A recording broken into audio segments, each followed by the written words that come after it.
The pregnancy test fell out of my sister's purse right onto the Thanksgiving table. Positive. 2 lines. My mother screamed. My father dropped his wine glass, and it shattered across the hardwood floor like a bomb going off. And my sister Emma just sat there frozen with her fork halfway to her mouth, while her boyfriend Derek turned the color of spoiled milk. But here's the thing nobody knew yet. The baby wasn't Derek's. I knew because 3 months ago I'd walked in on Emma and my husband Mark in our guest bedroom, and my entire world had collapsed into a black hole right there on the spot. Now I'm sitting at this table watching everyone congratulate them, and I'm the only one who knows the truth. Derek's hugging Emma. Mom's crying happy tears. Dad's already talking about converting the garage into a nursery. And Mark won't even look at me.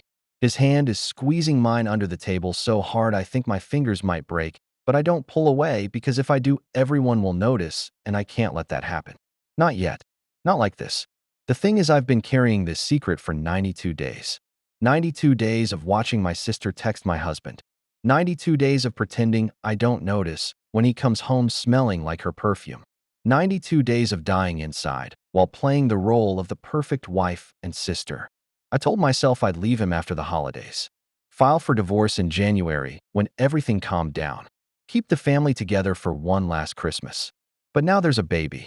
My mother is literally booking a flight right now to go baby shopping in New York with Emma next weekend. My father just opened a bottle of champagne he'd been saving for 20 years. Derek's talking about proposing. And I'm sitting here realizing that if I tell the truth right now, I'll blow up not just my marriage, but my sister's relationship, my parents' happiness, and probably my entire family forever. Sarah, you're so quiet. Mom says, looking at me with those bright, excited eyes. Aren't you happy you're going to be an aunt? Everyone's looking at me now. Emma's eyes are pleading. She knows I know. Of course she knows I know. Mark's hand tightens even more, and I feel something wet hit my lap and realize I'm crying, but I'm smiling too because what else can I do? I'm just overwhelmed, I manage to say. It's such big news.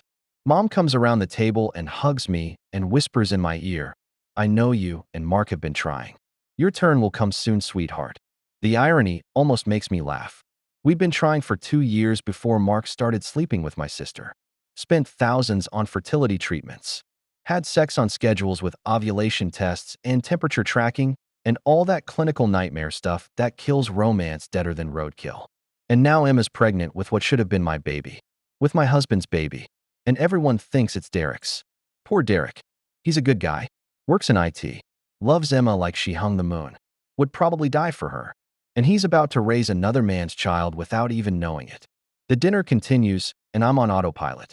Passing dishes. Making small talk. Laughing at Dad's jokes. But inside I'm calculating. If I tell the truth, now Derek gets hurt. Mom and Dad get hurt. The family gets destroyed.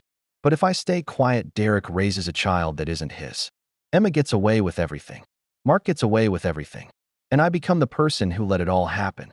After dinner, Derek pulls out his phone and starts showing Dad pictures of houses they've been looking at. Emma catches my eye from across the room and mouths, please. Just that one word. Please. Like I owe her silence. Like I owe her protection after she slept with my husband in my house in my guest bed on sheets I'd washed that morning. Mark comes up behind me and puts his hand on my shoulder and leans down like he's going to kiss my cheek. But instead he whispers, we need to talk. No kidding. We go out to the back porch where we used to sit and drink coffee on Sunday mornings back when I thought I knew who I'd married. He closes the door behind us and just stands there looking at me like I'm the one who did something wrong. You can't tell them, he says finally. Not I'm sorry. Not I made a mistake. Just you can't tell them. Why not? I ask, and my voice sounds strange and distant like it's coming from underwater. Because it'll destroy everyone, he says. Derek, your parents. The baby doesn't deserve that. The baby, I repeat. Your baby. He flinches. It was one time. He says, which is the biggest lie he's told yet, because I have phone records that say otherwise. It didn't mean anything. It meant enough to make a human being. I say. He runs his hands through his hair the way he always does when he's stressed. I love you, Sarah, he says. I want to fix this. But if you tell them now, you're not just hurting me and Emma. You're hurting your whole family. And there it is. The manipulation. Making me responsible for everyone's happiness. Making me the bad guy if I tell the truth. Does she know? I ask. Does Emma know it's yours? He doesn't answer, which is answer enough. Oh my God, I say. You both know. You've both known this whole time, and you're just going to let Derek Euro. Derek will be a great father. Mark interrupts. He wants this. Emma wants this. Why ruin it? I actually laugh. It comes out like a bark. Why ruin it? I repeat. You mean why ruin your convenient little arrangement where you get to keep your wife and your mistress and nobody has to face any consequences? Don't call her that, he says sharply. What should I call her then? I ask. The mother of your child? My sister who betrayed me? The woman you've been sneaking around with while I was taking fertility drugs that made me sick every single day? He doesn't have an answer for that either. Inside, someone laughs. Probably Dad telling another story. Everyone's so happy in there. So completely clueless about the nuclear bomb sitting on their table. I need time, I tell Mark. I need time to think. How much time? He asks. I don't know. I say. More than 5 minutes on a porch. He nods, but he looks scared, which is something I've never seen before. Good. He should be scared. We go back inside and I tell everyone I have a headache, which isn't even a lie because my head feels like it's going to split open. Emma walks me to my car. Thank you, she whispers when we're out of earshot. Thank you for not saying anything. I haven't decided what I'm going to do yet, I tell her. Her face goes white. Sarah, please, she says. I know I hurt you. I know what we did was wrong. But Derek loves me, and he'll love this baby and Euro. It's not his baby, I interrupt. He doesn't know that, she says. Exactly, I say. He doesn't know that his girlfriend is a liar, and his baby isn't his, and his entire life is built on a lie. You're right, she says, and tears start running down her face. You're completely right. I'm awful. I'm the worst person in the world. But please don't punish the baby for what I did. The baby, I say. That's convenient. Hide behind the baby. I'm not hiding, she says, but she totally is. What happened, Emma? I ask because I need to know. Why? Why would you do this to me? She looks at the ground. I don't know, she says. It just happened. Things don't just happen, I say. You made choices. He made choices. You both chose this. I know, she whispers. How long? I ask. She doesn't answer. How long, Emma? 6 months, she says so quietly I almost don't hear it. 6 months. Not one time like Mark said. 6 months of lies. 6 months of family dinners and birthday parties and girls' nights where she looked me in the eye and pretended everything was fine. 6 months. I get in my car and drive. I don't go home because Mark will be there eventually. I don't go to a friend's house because I don't even know what I'd say. I just drive until I end up at a 24-hour diner on the edge of town where nobody knows me. I order coffee I don't drink and sit in a booth and try to make sense of my life. My phone keeps buzzing. Text from Mark. Where are you? Please come home. We need to talk about this. I'm sorry. Text from Emma. I'm so sorry. Please forgive me. I'll do anything. Don't tell Derek. A text from Mom. Hope your headache feels better, sweetheart. So excited about the baby. Emma is so lucky to have a sister like you. That one almost breaks me. The waitress comes over. You okay, Han? She asks. Do I look okay? I ask. She considers this. You look like someone who just found out something they wish they didn't know, she says. That's accurate. I tell her. She nods. My husband cheated on me with my best friend, she says. 20 years ago. I found out at my daughter's wedding when I caught them in the coat room. What did you do? I ask. Announced it during the reception, she says. Right after the father-daughter dance. Did it make you feel better? For about 5 seconds, she says. Then it made everything worse. Lost my husband. Lost my best friend. Ruined my daughter's wedding. She didn't talk to me for 2 years. Do you regret it? I ask. She thinks about this. Some days yes, she says. Some days no. Mostly I regret that it happened at all. The cheating, I mean. Everything after that was just trying to deal with pain I didn't ask for. She refills my coffee even though I haven't touched it. Whatever you decide, she says. Make sure you're doing it for you. Not for revenge. Not for justice. For you. She walks away, and I'm left staring at my phone. At all these messages from people who want me to make their lives easier. Who want me to carry their secret. Who want me to protect them from the consequences of their own actions. But what about me? What about what I want? What about what I need?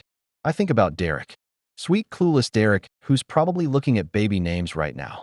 Who's probably already planning the nursery colors. Who has no idea his entire life is a lie. Doesn't he deserve to know? Doesn't he have the right to make his own choices with full information? But then I think about the baby. An innocent kid who didn't ask for any of this. Who'll grow up either way, but the story of their beginning will be so different depending on what I do right now. If I tell the truth, the kid grows up knowing they're the product of an affair, knowing they broke up their mom's family, knowing their dad isn't their bio dad. All that trauma. But if I stay quiet, the kid grows up in a lie. Maybe a happy lie. Maybe Derek never finds out and they have a normal family. But it's still built on deception. My phone buzzes again. This time it's a call. From Emma. I don't answer. She calls again. And again. On the fourth call I pick up. What? I say. Please don't hate me. She sobs. Please, Sarah, I'm so sorry. Are you sorry you did it or sorry you got caught? I ask. Both. She admits, which is at least honest. Why, Emma? I ask again. I need to understand. Why would you do this to me? She's quiet for a long time. Do you remember when we were kids? She finally says. And you were always the smart one? The pretty one? The one mom and dad were proud of. What does that have to do with a euro? Everything, she interrupts. It has to do with everything. You went to college, got the great job, found the perfect husband, and I was just Emma, just the other daughter, the one who didn't quite measure up. So you slept with my husband? I say incredulously. That's your excuse? You were jealous. I know it's not an excuse, she says. I know how messed up it sounds. But when Mark paid attention to me, I felt like I was finally the special one. Finally the one someone chose. He was my husband, I say. Not a prize. I know, she whispers. And now you're pregnant with his baby, and you're going to let Derek think it's his? I say. How is that not worse? Because I love Derek, she says. I really do. And I know he'll be a good father, and Mark doesn't even want kids, really, you know that. I do know that. Mark always said he wanted kids, but when we were actually going through fertility treatments, he was distant. Barely showed up to appointments. Acted like it was a chore. And now he's accidentally created a baby with my sister, and he's perfectly happy to let her new boyfriend raise it. Does Derek know you cheated? I ask. No, Emma says. Are you going to tell him? I can't, she says. It would destroy him. But you're okay with me destroying my own family to keep your secret? I ask. I'm not asking you to destroy anything, she says. I'm asking you to let us all move forward. By living a lie, I say. By choosing peace, she says. I hang up. I can't listen to her rationalize this anymore. My coffee's gone cold. The diner is mostly empty except for a couple of truck drivers and a woman doing crossword puzzles. Normal people living normal lives. Not sitting in diners at midnight trying to decide whether to blow up their entire family. I think about what the waitress said. Do it for you. Not for revenge. Not for justice. For me. What do I want? I want my husband back, but not the one who exists now. The one from before. The one who didn't lie. The one who didn't sleep with my sister. That man doesn't exist anymore. Maybe he never did. I want my sister back, but same problem. The sister I thought I had would never do this. So she's gone too. What I'm left with is a choice between two terrible options. Option 1. Tell the truth. Derek finds out. The family implodes. Everyone suffers. But at least it's honest. At least people can make real choices based on real information. Option 2. Stay quiet. Derek lives in ignorance. Emma and Mark get away with it. The family stays together. But I have to carry this forever. Have to watch Derek love a child that isn't his. Have to watch Emma play happy family. Have to pretend everything's fine when nothing's fine. Neither option is good. Neither option makes me whole. But I have to choose. My phone buzzes. A text from Mark. I'm at a hotel. I'll stay here tonight. Give you space. But please don't do anything tonight. Please just sleep on it. Like I could sleep. Like I'll ever sleep again. I pay for my coffee and leave a big tip for the waitress who understands. When I get to my car, I sit there for a while just breathing. In, out, trying to find some center, some calm, some answer. But there isn't one. There's just this moment. This choice. This impossible, terrible choice. I think about what happens if I tell. Derek breaks up with Emma. Probably. Or maybe he forgives her. Some people do. Some people can live with betrayal if they think the love is worth it. Emma would be a single mother. Or maybe she'd end up with Mark. Maybe that's what she really wants anyway. My parents would be devastated. Both their daughters in crisis. One marriage destroyed. One relationship broken. The family Thanksgiving next year would be awkward at best. Non-existent at worst.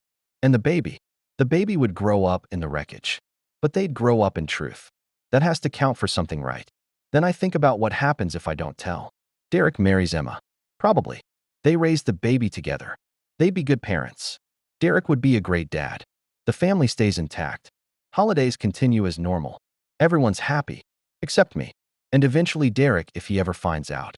And the baby if they ever learn the truth. Because secrets like this don't stay buried forever. They leak out. Through DNA tests. Through family resemblances. Through drunken confessions or deathbed revelations. The truth always finds a way. My phone rings. It's my mom. I almost don't answer, but something makes me pick up. "Sweetheart," she says.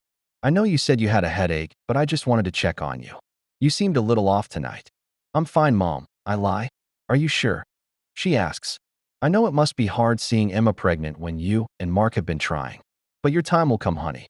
I just know it." The innocence in her voice breaks something in me. She has no idea. No idea what her daughters have done. No idea what her son-in-law has done. She's just a mother happy about a grandchild. That's all. "Mom," I start to say, but I don't know how to finish. "What is it, honey?" I could tell her right now. Could say, "Mom, Emma's baby isn't Derek's, it's Mark's. They've been having an affair for 6 months, and my entire marriage is a lie." Could let her know right now. Let her deal with it. Let her make the choice. But I don't. "I'm just tired," I say instead. "It's been a long day." "Get some rest," she says. "And congratulations on becoming an aunt. I know you'll be the best aunt ever." She hangs up, and I'm alone again. With this secret, this burden, this choice. I start the car and drive home. Not because I've made a decision, but because I don't know where else to go. When I get there, Mark's car is gone like he said. The house is dark and empty. I walk through rooms that used to feel like home, but now feel like a museum of a life that's over. Pictures of our wedding on the wall. Smiling faces that don't know what's coming. Souvenirs from our honeymoon in Italy. Books we read together. The couch where we used to fall asleep watching movies. All of it meaningless now. All of it tainted. I go upstairs to the guest bedroom. The one where I caught them. I'd changed the sheets that day. Washed them in hot water with extra detergent like I could wash away what happened. But you can't wash away betrayal. It stains deeper than fabric. I lie down on the bed where my husband had sex with my sister, and I stare at the ceiling. And I try to decide what kind of person I want to be. The person who tells the truth no matter the cost? Or the person who keeps the peace even if it means living a lie? My phone buzzes. Another text from Emma. "I'm begging you, Sarah. Please. For the baby. For our family. Please don't tell." And another from Mark. "I love you. I know I don't deserve your forgiveness, but I'm asking for it anyway. Please give me a chance to make this right." How? How do you make this right? How do you unsleep with someone? How do you uncreate a baby? How do you unbreak a sister's trust? You can't. There's no making this right. There's only moving forward. One way or another. I close my eyes and try to imagine both futures. Future 1. I tell everyone tomorrow. Christmas is canceled. New Year's is miserable. Derek leaves Emma. Maybe. Emma either ends up alone or with Mark. My parents are heartbroken. I file for divorce. Start over at 35. Alone. But honest. Future 2. I say nothing. Christmas happens. New Year's happens. Derek proposes to Emma. They get married. The baby is born. Everyone coos over how much the baby looks like Derek. Or Emma. Never Mark. I divorce Mark quietly. Cite irreconcilable differences. Nobody knows why. I become the aunt who drinks too much at family gatherings. The one everyone worries about. The one with the sad eyes. But the family stays together. Neither future is good. Neither future gives me what I want, which is my old life back. But I have to choose. I have to choose right now. Because tomorrow Derek's going to start looking at engagement rings. Tomorrow Emma's going to start planning a wedding. Tomorrow my parents are going to start telling everyone about the grandchild. And once all that starts, it gets harder and harder to tell the truth. The lie becomes permanent. Becomes real. Becomes the story we all agree to tell. I get up and walk to the bathroom. I look at myself in the mirror. I look tired. Older than I did this morning. Like I've aged years in one day. Who am I? Am I the woman who stands up for truth? Or the woman who sacrifices truth for family harmony? Am I the woman who protects Derek from a lie? Or the woman who protects a baby from a traumatic origin story? Am I the woman who demands consequences? Or the woman who offers grace? I don't know. I genuinely don't know. My phone rings again. This time it's Derek. My stomach drops. Does he know? Did Emma tell him? I answer with shaking hands. Sarah, hey, he says, and he sounds happy. Sorry to call so late. I'm so excited I can't sleep. Can you believe I'm going to be a dad? His voice is pure joy, uncomplicated happiness. He has no idea. Derek, I say, and my voice cracks. You okay? He asks. Emma said you weren't feeling well. I'm fine, I lie. Just overwhelmed. I know, right? He says. It's crazy. I mean, we weren't even trying. It just happened. Emma says it's fate. Fate. That's what she's calling it. Listen, he continues. I want to ask you something. And I know it's early, but I'm going to propose. Soon. Like next week, maybe. And I want to do it right. You know Emma better than anyone. What do you think she'd want? He wants my help. Wants me to plan the proposal. For my sister, who's pregnant with my husband's baby. The absurdity almost makes me laugh. Derek, I start. I'm thinking maybe a restaurant. He says. Or something private. I don't want to make her uncomfortable. What do you think? I say slowly. I think you should talk to Emma first. Make sure she's ready. Oh, she's ready. He says confidently. We've talked about marriage. She wants this. I want this. It's perfect timing. Perfect timing. Derek. I say again, and this time he hears something in my voice. What's wrong? He asks. And here it is. The moment. I could tell him right now. Right here on the phone. Derek, the baby isn't yours. Emma cheated on you. With my husband. I'm so sorry. The words are right there. On the tip of my tongue. All I have to do is say them. Sarah? He says. You're scaring me. What's going on? I open my mouth. Close it. Open it again. Nothing. I finally say. I'm just emotional. Ignore me. I'm happy for you, Derek. Really? You sure? He asks. I'm sure, I lie. We hang up, and I sit on the bathroom floor and put my head in my hands. I couldn't do it. I couldn't tell him. Not like that. Not over the phone. But when then? How do you tell someone something like that? There's no good way. No right time. It's always going to be awful. Always going to hurt. Always going to destroy something. I stay on the bathroom floor until my legs go numb. Then I get up and go back to bed. Not the guest bed. My bed. The one I share with Mark. Used to share with Mark. I lie on his side and try to remember what it felt like when we were happy. When I trusted him. When I thought my sister was my best friend. When my family was whole. It feels like a lifetime ago. Like a dream I had once. My phone buzzes one more time. A text from a number I don't recognize. This is probably weird, but I'm the waitress from the diner. You left your wallet. I have it behind the counter whenever you want to pick it up. Also, whatever you're dealing with, I hope you find peace. You deserve it. I didn't even realize I'd left my wallet. Didn't notice. Too busy drowning in my own life. But this stranger noticed. This woman who doesn't know me took the time to find my number and reach out. To tell me I deserve peace. Do I? Do I deserve peace when I'm sitting on information that could destroy multiple lives? Or do I deserve this torture? This endless loop of should I, shouldn't I? This paralysis? I text her back. Thank you. I'll come by tomorrow. And thank you for earlier. For understanding. She responds immediately. We've all been there, honorable, different details, same pain. Be kind to yourself. Be kind to myself. What does that even mean in this situation? Is it kind to myself to tell the truth and blow everything up? Or is it kind to myself to keep the peace and avoid becoming the family villain? I don't know. I fall asleep without meaning to. And I dream about Thanksgiving. But in the dream, when the pregnancy test falls out of Emma's purse, it has my name on it. And everyone's congratulating me. And Mark is holding my hand and crying happy tears. And Emma is smiling at me like she's genuinely happy. And everything is perfect. And then I wake up and remember that none of that is real. That my life is actually a nightmare. And I have to decide today, right now, what I'm going to do about it. If you were me, would you tell Derek the truth, or would you stay silent to protect the family?